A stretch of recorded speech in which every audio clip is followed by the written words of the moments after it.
All right, let's just check my sound real fast.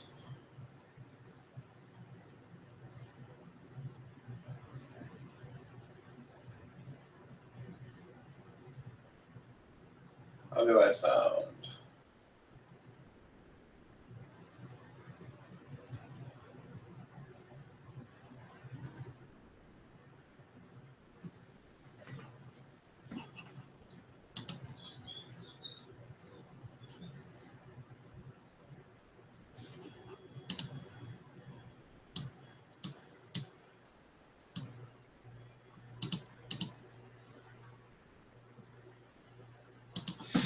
Okay, well, it looks like people can hear me. I can hear me. Everyone's here. Happy Monday, everyone. We're back on the online format. I got this fancy new desk set up with a bunch of monitors, so that's kind of cool. Let's see, a couple things. One is the project has been made more specific for sure. And it is designed in such a way that if you can get the basic packages working, it shouldn't be that hard. I have no idea if any of the stuff we're going to discover is going to be interesting or not. As a matter of fact, it might not. I have not had very good luck using machine learning to separate the liberal and conservative documents. Finding the angle between them actually seems like a better way of doing it. But so what I'd like you guys to do is, if you are swamped and overworked in your other classes, I'd like you to do the bare minimum and give me a shitty write-up showing that you did the steps and you know how to do it. If you have extra time and you think it's interesting, there's actually probably some interesting stuff you can discover. So like, play with it, have fun. Look at, like, if you write a classifier that works, you can look at what features are important. So basically, you can do a shitty project and get an A. That's fine. Sometimes you got to do that. But there is stuff to be learned and stuff that you can discover with what we have. So hopefully that'll be good. Also, a large part of it is going to be installing sklearn or Anaconda and then trying to get it to work. Have fun with that. I can't really help you. Yeah. I think that's my logistics stuff.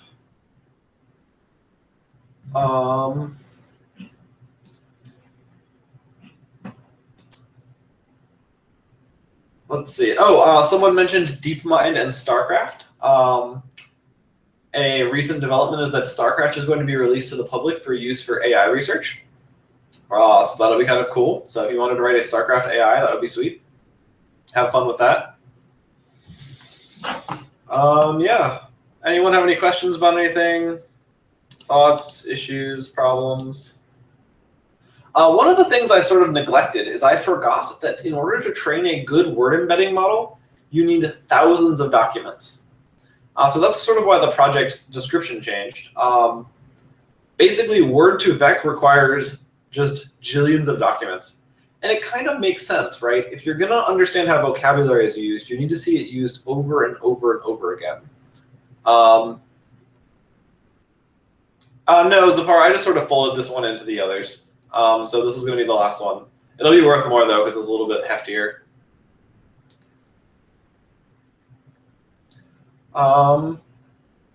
Yeah, so word embedding requires a ton of documents because you need to be able to see every piece of vocabulary used.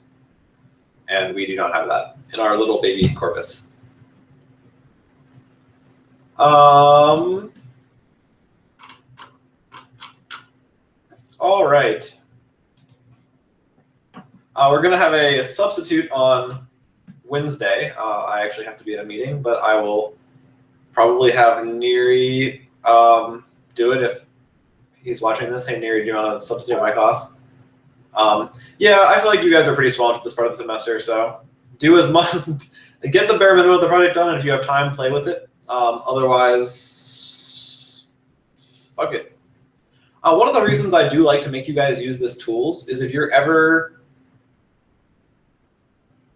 Nah, we're not going to have the do anything one. This is basically the do anything one. One of the reasons I do like to make you guys do stuff like this, though, is like this is the kind of stuff that if you bring it up during interviews, you're going to sound like a baller. Like if you're like, hey, for my class project, we took a bunch of political articles and I like discovered some stuff about them. I don't know. It's actually one of those things that people really like to hear. Apparently, this class is really good for helping out in tech interviews for some reason. All right. How do I make this work? So the only project we have left, Stephen, the last project, as it were, is the text one, and it's the same document I sent out before. I can find it real fast and send it out. But let's talk about a new thing. Trigger warning, this is going to have some math. So if you are scared of summations, you're going to have a bad time. That's fine, though. It's actually not very complicated math. It just looks terrifying. So today we're going to talk about something called reinforcement learning. Reinforcement learning is another kind of learning. It's sort of part of machine learning, but it's a little bit different. It uses very different techniques. And it solves this process. It basically is designed to help an agent know what to do in an environment where it's not entirely sure what's going on. So the idea behind this is we have some environment and we don't know how to navigate it. Like we know we can do things like go forward or go back, but we don't know if those actions are going to succeed or not. And we don't know if where they're going to land us. So imagine you are, I don't know, imagine I just take you and put you into a robot body. All you know is you have some cameras showing you where you are and you can turn your wheels or something. You don't necessarily know that turning your wheels is going to take you forward. You don't really know what is in the environment that you're trying to navigate. This is a horrible explanation of this. So what I'm trying to describe is something called a Markov decision process. And basically, it's a graph where you can where your actions are edges, and these actions will probabilistically take you to different nodes.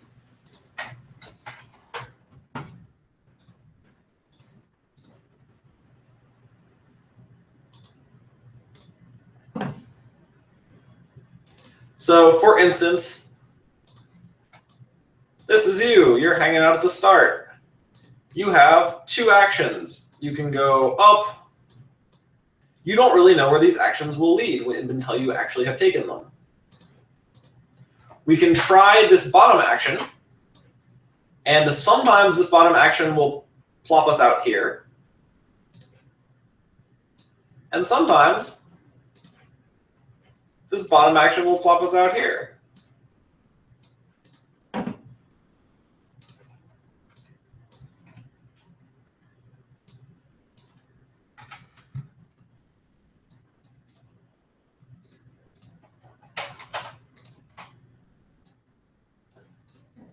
Maybe sometimes this action doesn't even do anything.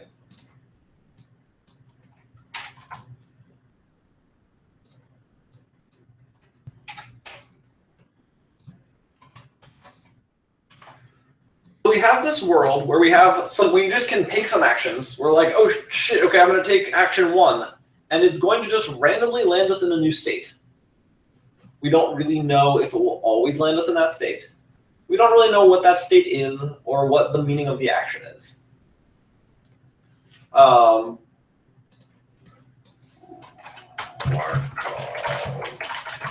decision.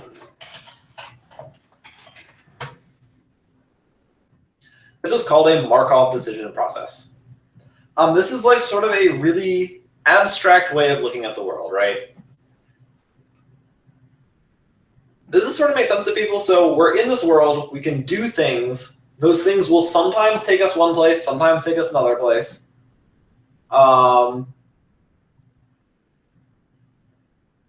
Yeah, and we don't really know what those places are. Chat, you should, there's no way I explained this adequately, so you guys should ask me some questions. I'm going to keep talking about it. So you can imagine that, like, one of these actions you could take is, I don't know, walking up to a professor and trying to persuade them to give you an A. We don't necessarily know ahead of time what state this is going to land us in. It might land us in the state of we get an A. It might land us in the state of the professor hates us. I guess it's like warp paths in Pokemon. I didn't ever Pokemon because I wasn't cool enough. The numbers are probabilities. That's the probability of going to this state once we've taken this action. So when you go up and beg your professor for an A, there's like a 90% chance they'll just hate you and a 10% chance that you will land in the state of getting an A. Sure. That seems fine. I love, so that's something you would never see in a classroom. Is someone walking and being like, oh, do we have another project? Malik, no, I beefed up the text project a little bit, and that's going to be your last one. And it can be shitty if you want it to be. Like, you can just do a bad job. I mean, like, do it. But it doesn't have to be pretty or interesting. I mean, I can give you guys another project. Unless, like, if you really want another one, I can give you another one. I didn't realize we'd want one. Well, Mustafa wants one. He says, yep. Oh, I guess the chat lag. Probably he was responding to something else. All right, I'm going to let the chat catch up for a second.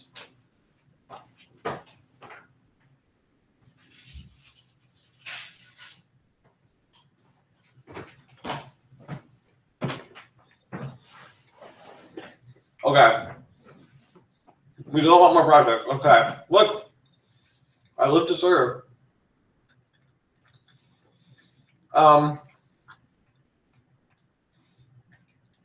Yeah, I always start the semester where I'm like, I'm going to make this class so hard. And then I see you guys and you're just like sad and bedraggled. And I just sort of want to like tell you cool things about AI and then let you go home and give you all A's.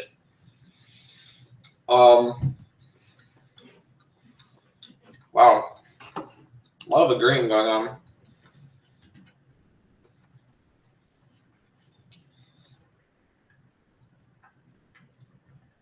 Okay, well, if you want another project, email me and I will tell you to do a project and you don't actually have to do it. Anyway, not the point. So we have this Markov decision process.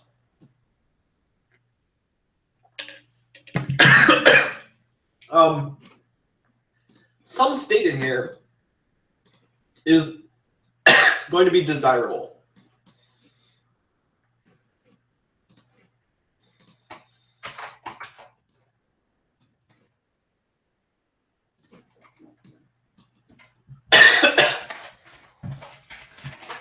Sure, we can do an extra credit project if you guys want.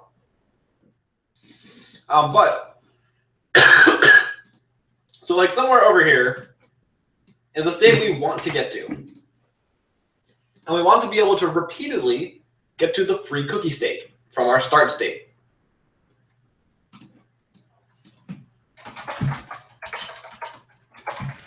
Start state is bed, or the state we want to end up in is free cookies.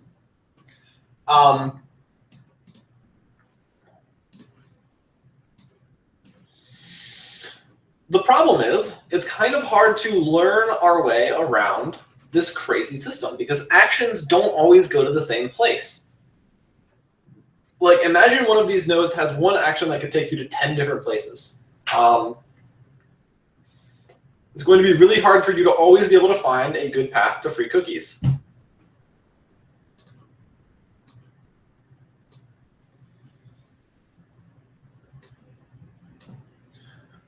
So this is the problem we're trying to solve.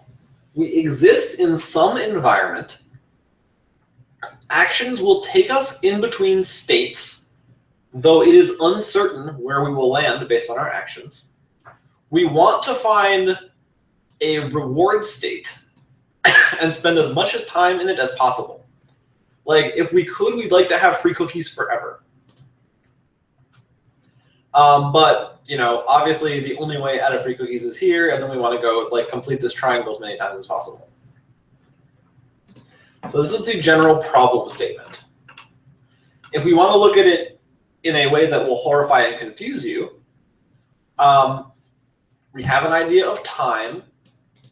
We are going to take actions from this set of actions A. Each of those circles is a state. The outcomes, like, basically you choose an action and it probabilistically moves you to a new state. Conrad, unfortunately, the bed state, oh, it does. So you could just do this, and then you just go back to bed every time. Well, 1 out of 10 times. But maybe this state is like... You guys are great. All right. This is the state of... I don't know. Look, the bed state can be the goal state. It doesn't matter. Look, the mathematical formulation of this is we got some states from our set of states S. We got our actions from our set of actions A. Notice that your actions depend on what state you're in. Some actions don't make sense from some states. We have this reward. And we have our state at time t.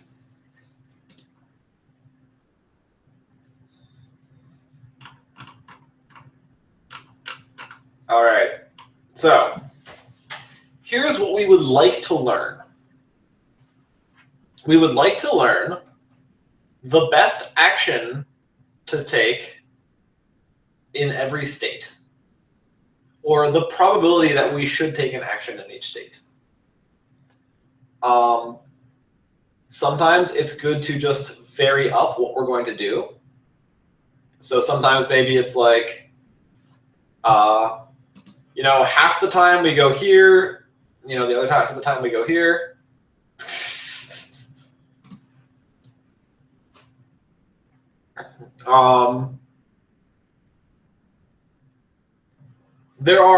There can be any number of reward states, and the reward can be a scalar. So you can get, I don't know, maybe like bed is a reward of 10 and free cookies is a reward of 5. So we can have multiple reward states. So what I'd like to learn is a mapping of states to actions, or states and actions to probabilities, that will maximize how much reward I get on average.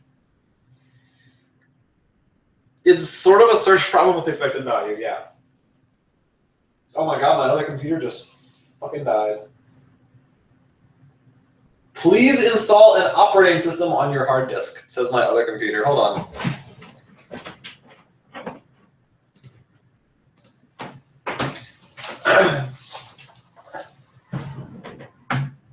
Please install an operating system on your hard disk. That's great. That's a helpful error message. It never occurred to me to install an operating system on my hard disk. Well, that laptop can go somewhere else. Good thing I'm not using it.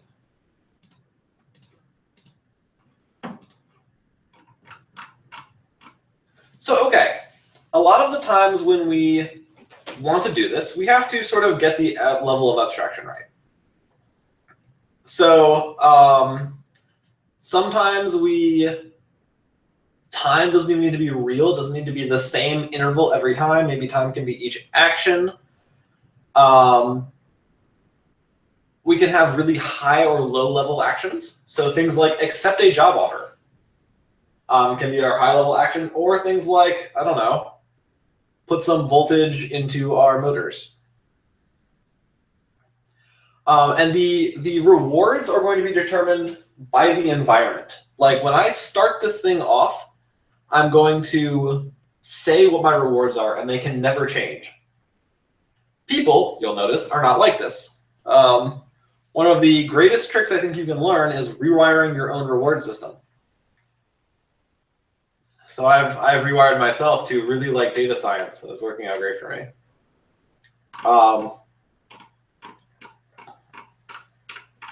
So basically, in order for this to work, we need to have specified like what kind of actions we're taking, low or high level, what kind of states they are. And we need to be able to, our agent needs to be able to understand how well it's doing. It needs to be able to like get rewards. You can imagine, like, I don't know if you guys ever had this, but if you're learning a task and you have no idea how well or poorly you're doing, it's really confusing and frustrating. It's the same thing for this agent. So it needs to know whether it was successful or failed.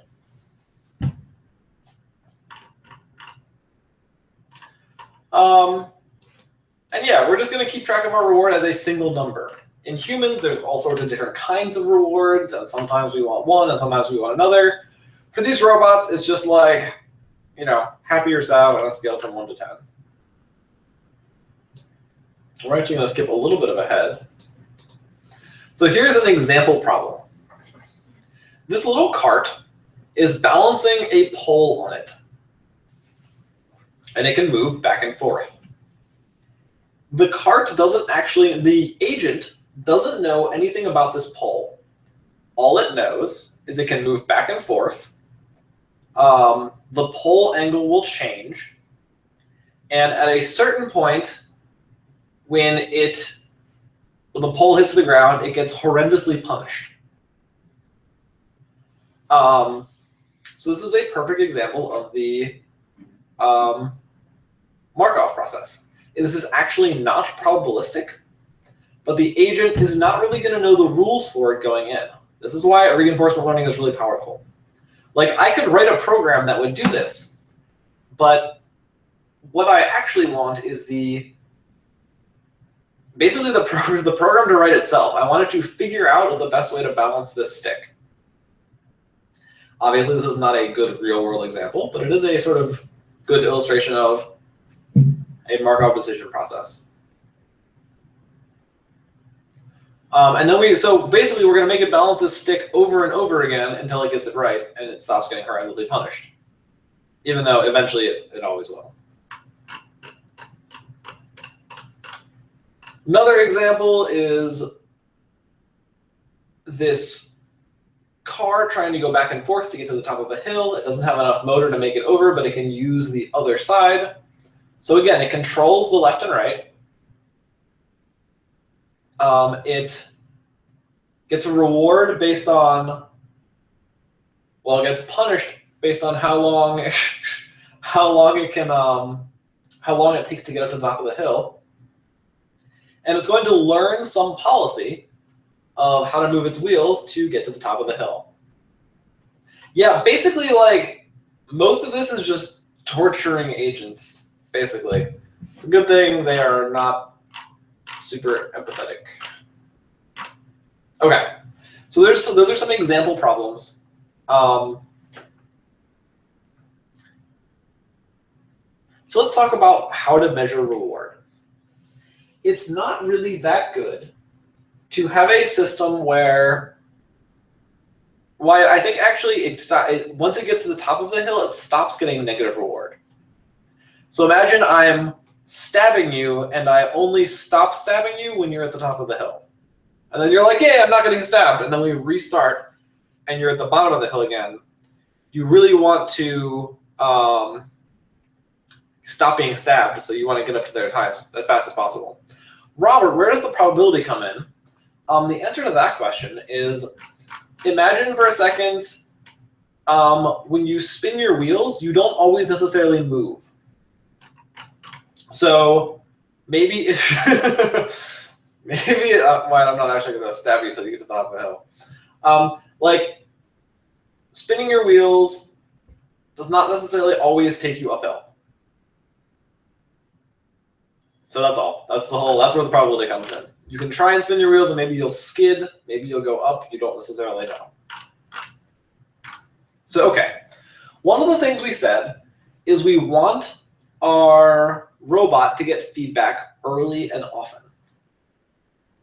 However, in both of these systems, there's only one goal state. So we need a way to look ahead, basically, to propagate the reward to other time steps. And you guys can sort of... So, okay, let's talk about college, right? In college, you have this really long process full of a whole bunch of stuff, and then eventually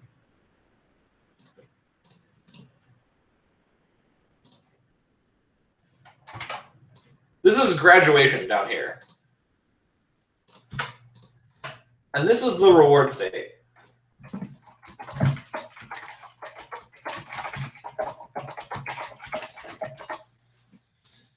This is the big reward state with a huge payout of you don't starve to death.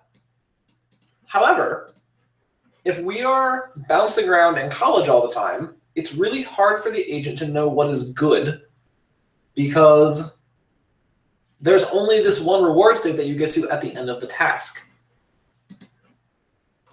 So what we actually are going to do is look ahead, look into our future, and take future rewards into account. So this is our reward tomorrow. This is our reward the day after tomorrow.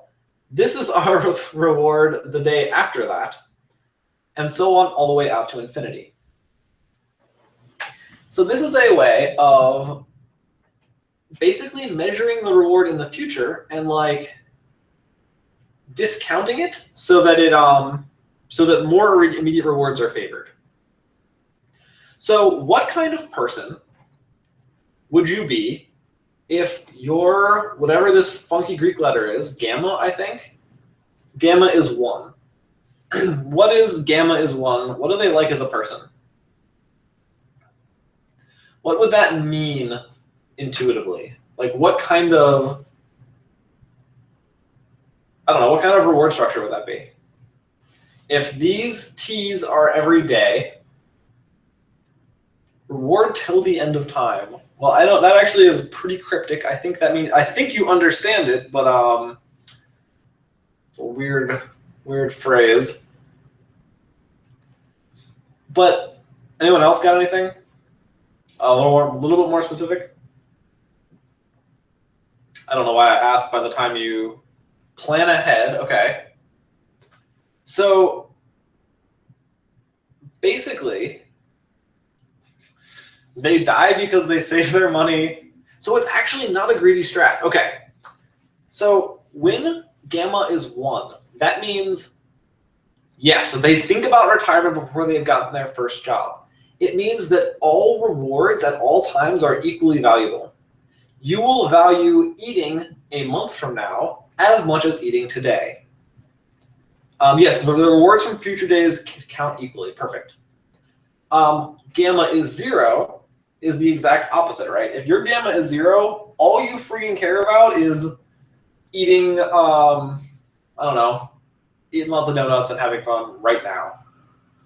And we all know people on this spectrum, right? You know someone who's a little bit more towards the 0, and you know someone who's a little bit more towards the 1. When I took this class, my professor would tell us that this 1 here was graduate students and this 0 here was crack addicts. I don't know if that's appropriate or politically correct, but so this is a way of basically capturing goals that are be in the future. So now if you have a really big reward in the future, it can count towards like something that's coming up. So say you have to get from here to graduation.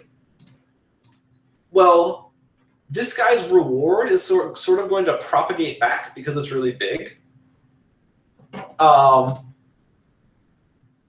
So you'll be like, oh, well, my reward at t plus 1 is small, my reward at t plus 2 is huge, so it's going to overpower that discount factor, and I'm going to want to go this direction.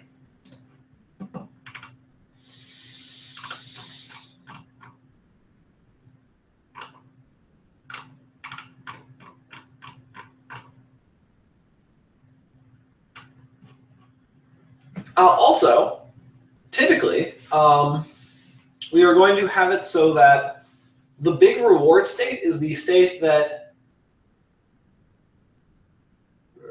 nope, don't want to say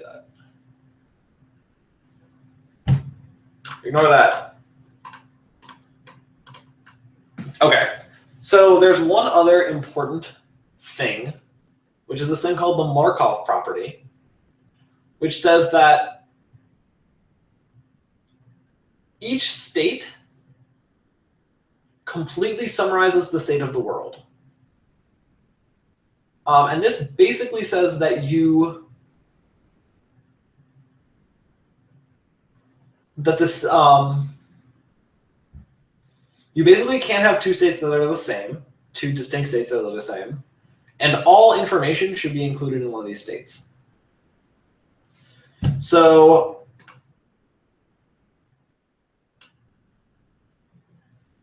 yeah, fuck it. So this is a little bit kind of irrelevant actually to what we're talking about, but it is good to know that this is a phrase. So the Markov property says, can I look at my environment and know everything I need to know about it? So, for example,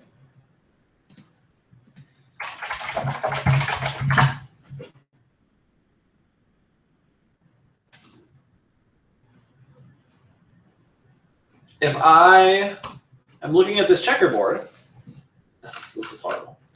If I'm looking at this checkerboard, does this as a world state have the Markov property?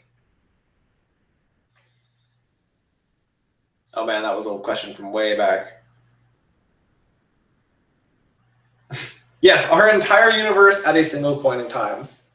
Well, let's talk about checkers. Does this have the Markov property? Can we perceive everything we need to know about this board state? About the checkers universe from this board state?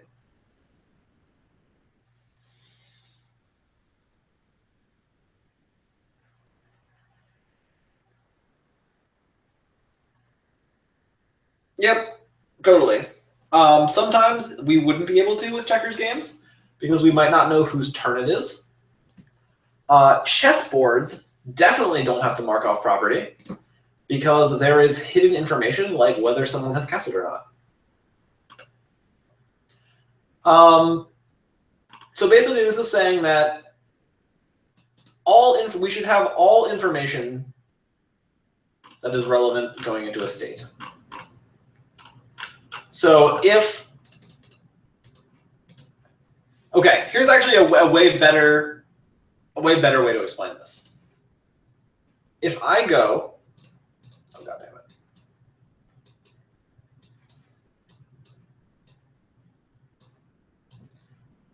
from this state on the left to this state on the right, it will never matter that I came from this state on the left. That information will be encoded in the fact that I'm here. So the Markov property says that my history, the path I took to get here, is all included in this state. So maybe this state is I drove my car to school, and this state is I'm at school and my car is there too. That's what the Markov property is saying. It's saying that everything I need to know is encoded in the state I'm in, and it doesn't matter what path I took through the graph to get there.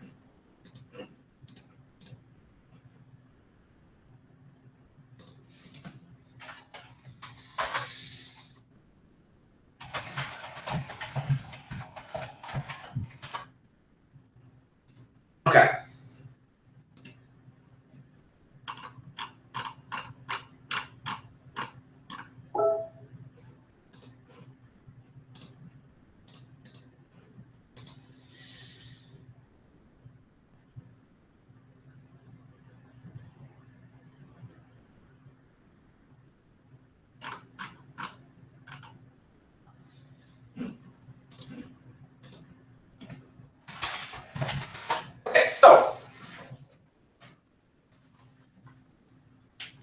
we have a little case study here where we have a little robot going around trying to find cans to recycle, be brought a can, or go recharge. Searching is the best option, but it runs down the battery. If we run out of battery and have to be rescued, we get punished. We really don't like that. And we have a shitty battery meter. We have only high or low.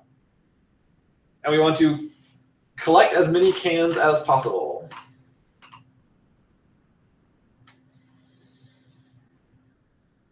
So we have our states, high battery, low battery. We have our actions. Wait does nothing. Search can either cause us to run out of battery and need to be rescued and take us back to high, or it can get us some cans. Searching in high can either take us to low battery,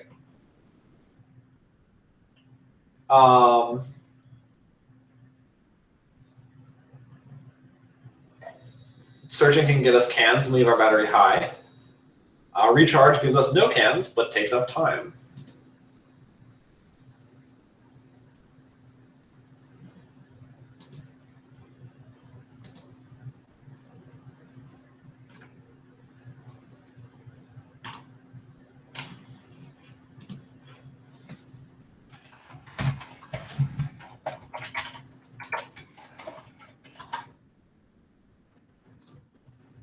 Does this make sense to everyone? So like this is a more realistic example of some reinforcement learning that we might like to do.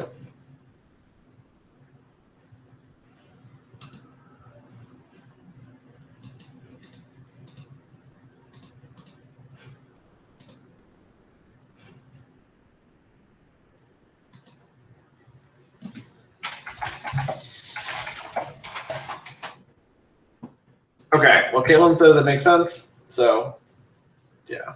So the probability aspect here is, since we don't know, yeah, we don't worry about the distance. It's a simplified example, but, and like theoretically we should know our battery a little bit better to know, like the fact that we don't know our distance from the charging station is probably why sometimes searching when you're low is okay and sometimes searching when you're low is not okay. And again, when the robot goes into this, it doesn't start with this diagram. It starts with its battery high and some actions it can take.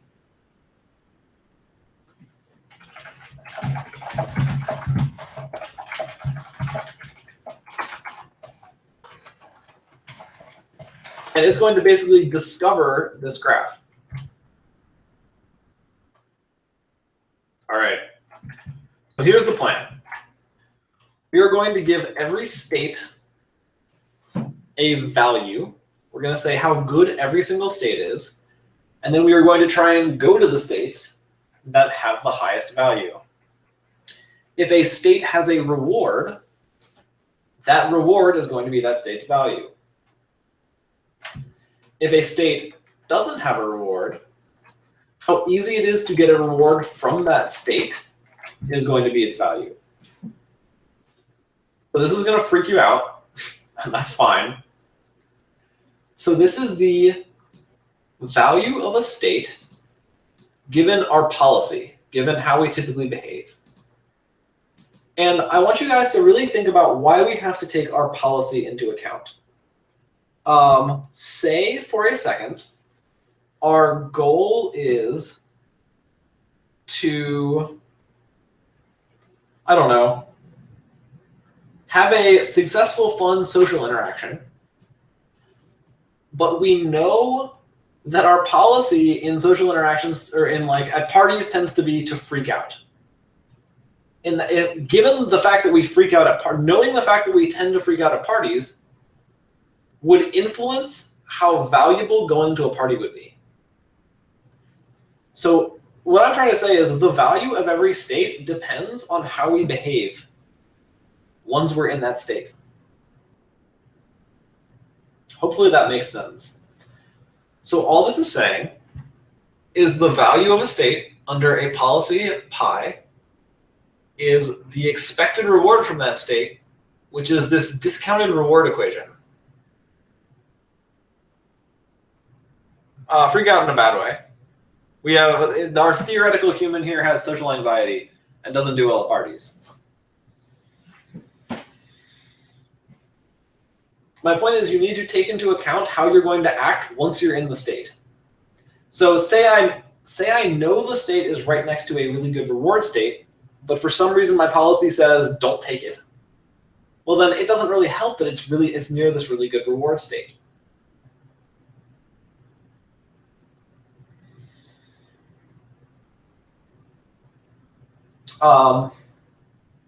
Similarly, we can assign,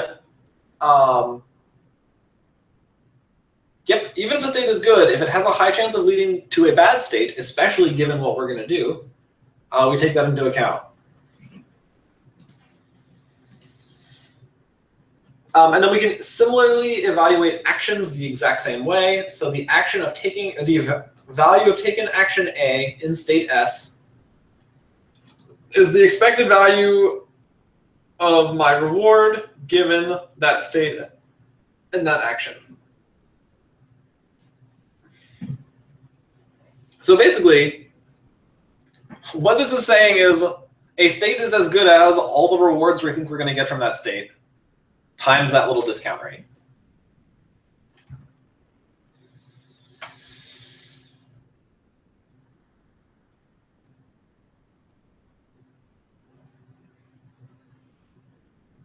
And this next slide, this thing that describes the Bellman equations.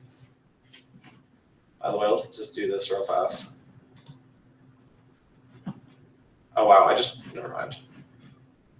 It's not going to work.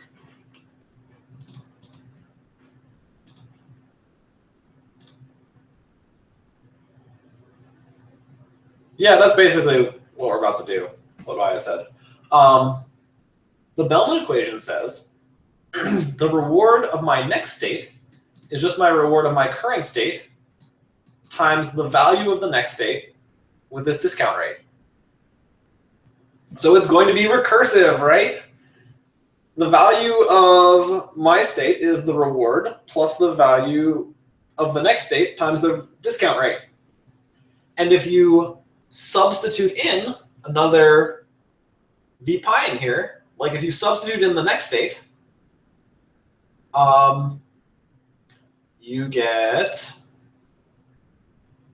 the reward from t plus 1 plus gamma again times the reward of the next state. Oh, wait, that's exactly what they're showing up here.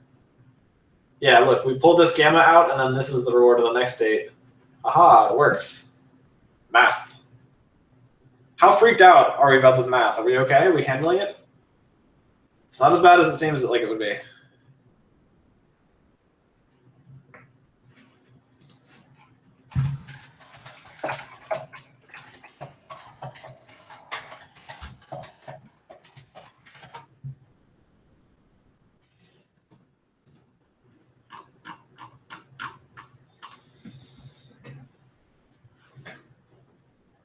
So the way this is going to work is the rewards from faraway states are going to percolate back to us.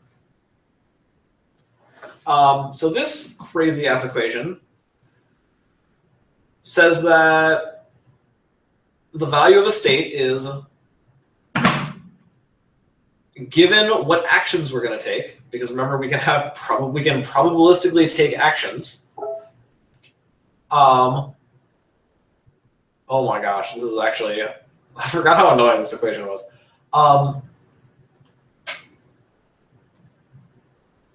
So let's just look at this half first. Whenever we're tackling sums, let's just understand the inner things.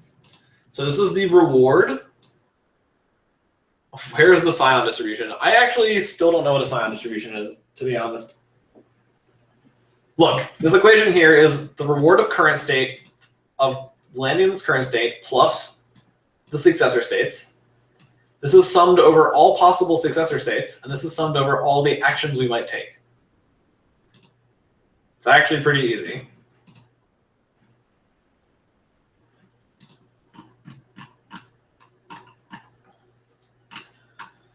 Okay. Just hang on. It's going to be fine. Everything's going to be okay.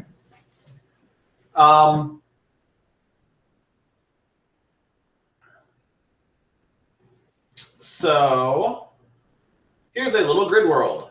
It's just like a little toy world. You can always go left or right. When you go to this space, you get plus 10 points, and you get teleported to A prime. When you go to this space, you get plus 5 points, and you get teleported to B prime. If you try and move off the grid, you get -1 points. So let's look at the value function for each of these states. So, and we're going to pretend that our policy is wandering around randomly. Why do we need to specify our policy? Well, the values of states is going to be very different if you actually know where you're going. So you can imagine that the perfect thing to do here is just go boop, boop, boop, boop, and then, or wait, this way, and then teleport and just be in this loop. But that's going to give you very different values for your states than if you and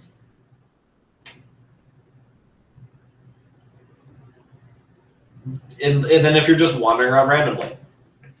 So wandering around randomly with a discount rate of 0.9 gives you these state values. Yeah, okay, guys, stop talking about grid world.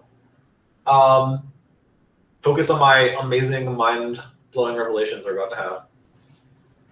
So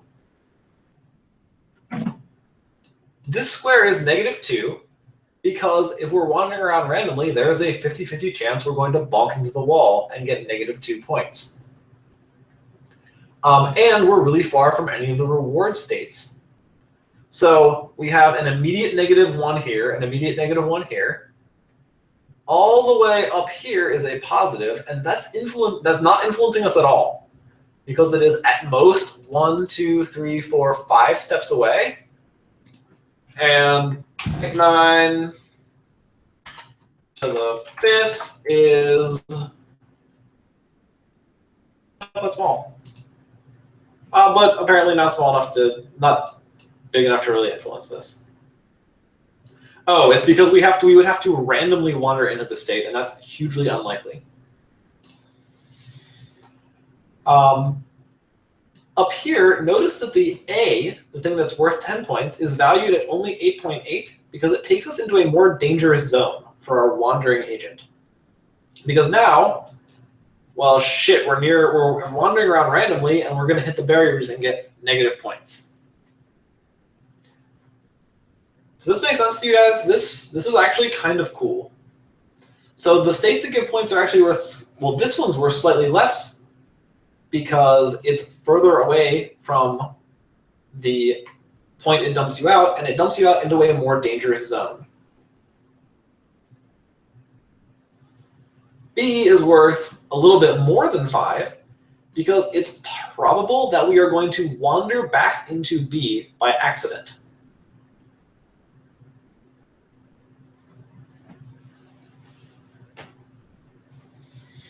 So marinate on this for a second. I'll let chat catch up, have some questions.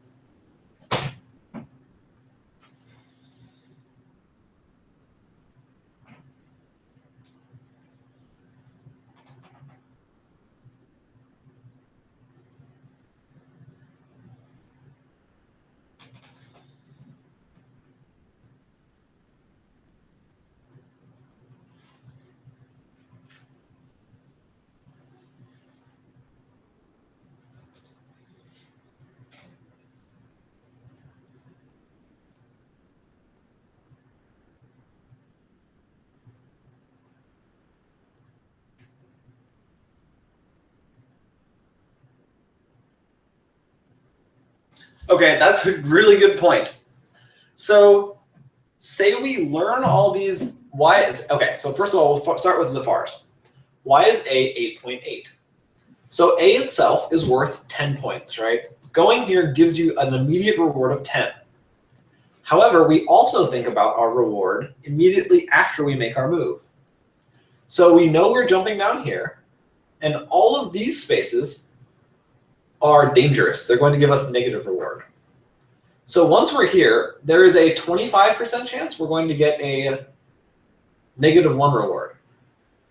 And then there's also a chance that we're going to land in one of these spaces that have a high probability of negative reward, or we're just going to keep trying to go down.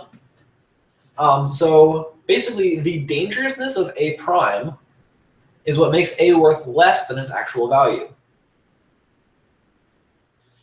To address Conrad's point, yeah, don't we want to learn to not move randomly? So we started off by generating these states by moving randomly. And now that we have the state values that we figured out by moving randomly, what can we do to improve our performance? What local search might we employ?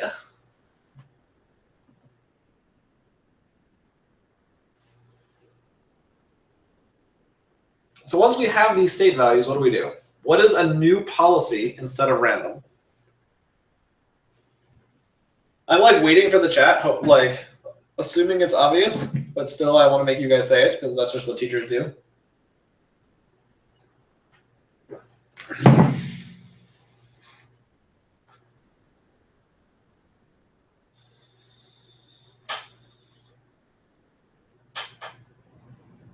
Hill climbing! Robert got it. So basically, you just do greedy search now, right? We figure out, oh shit, this is what happens if we run around randomly.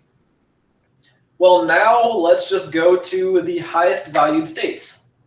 So if I'm at 0.7, well, I want to go somewhere higher. Let's go to 2.3, that's higher. And then I want to go to 4.4, and then I'll go to 8.8. And then I'm down here, which sucks, so I want to go to the next best state, which is -0.4. Then 0.7, then 0.3, and now I'm just going to do this loop over and over again. Guys, no, not genetic algorithm. So an important heuristic, the answer is never genetic algorithm. Like, genetic algorithm is never going to be your first choice to do anything. If someone asks you how you do something, genetic algorithm is going to be your last answer. Any of the stuff that's really cool and complicated probably should be your last answer. So the more fun it sounds like, the less likely we're actually going to use it. But yeah, and so once we replace our policy with hill climb, then the values of the states change again. And we need to recompute the values of the states. And once we've recomputed the value of our states, well, our policy is going to change because we're hill climbing a different set of values. And this is the cool thing about, oh, these slides are annoying.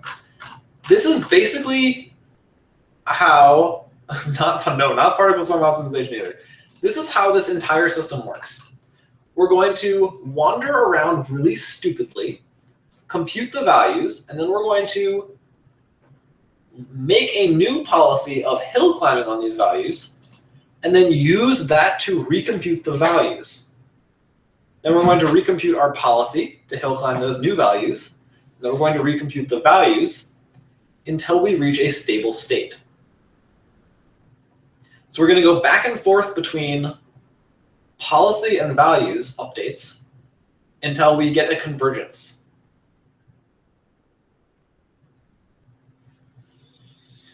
And this is really cool. It's sort of like k-means, where you have, you make a cluster and then you figure out the center of the cluster and then you remake the cluster. It's the same kind of convergent stuff. I think, so Nicholas, I think B is in, let's see, is B always better? Yeah, so that's why we do iterations. So that's actually why we're going to update our policy and then update our values again. And eventually it should converge on an optimal strategy.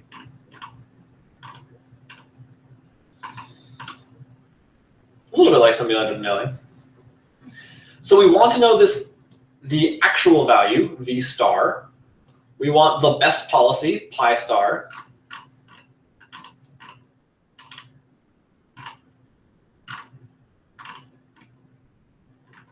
And if we know V star, any policy that is greedy with respect to V star, the actual values, is going to be optimal. So if we look at the optimal, the finished grid world, notice, Nicholas, that that the B stuff routes you back to A. So if you're like, it will actually push you to A because we've done so many iterations that we've discovered the true actual values of every state. There's no negatives anymore because we stopped hitting the walls because we learned that that sucks. And we have this optimal policy.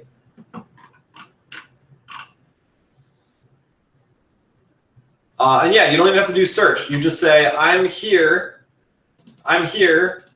Is 19 greater than 16? Yes, let's go to where the 19 is.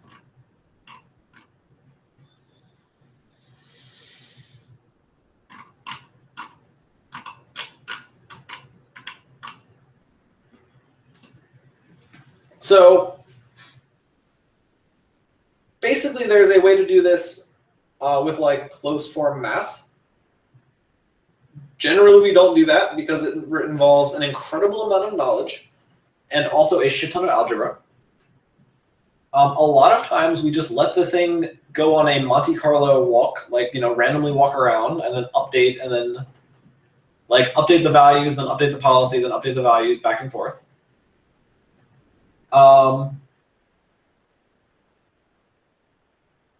And yeah, I don't know. So this is reinforcement learning. We are approximately solving the Bellman optimality equation, but in practice, we're just sort of like coming up with a good approximation. So cool. This is called Q learning or reinforcement learning. It's not super popular right now, but it is a good thing to know about. Next class, we are going to have either a sub or we're going to have it be canceled. And then on Monday, we're actually going to be in class, and we're going to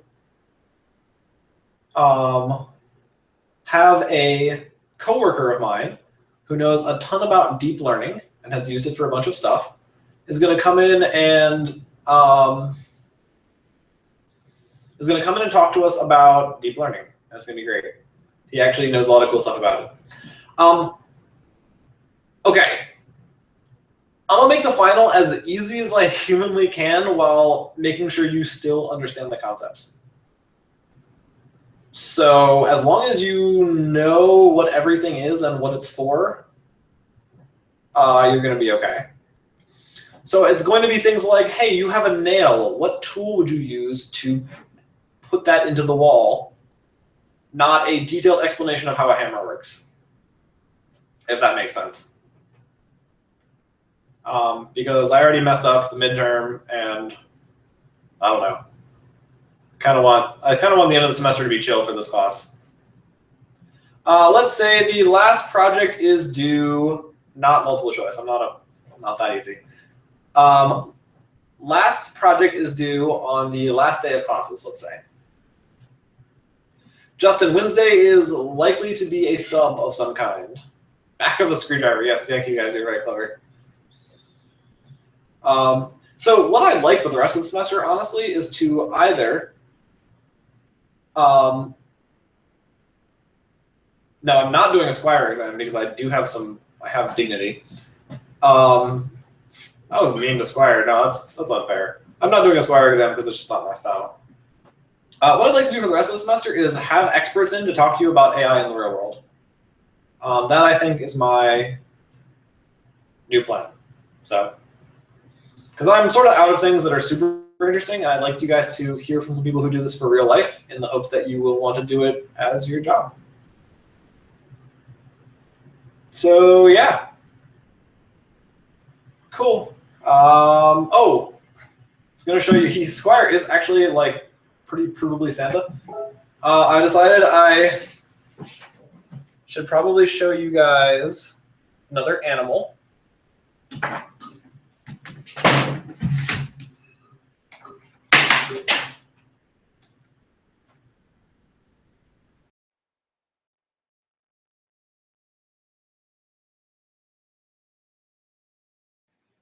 So, okay, here we're going. We're going to see a new animal.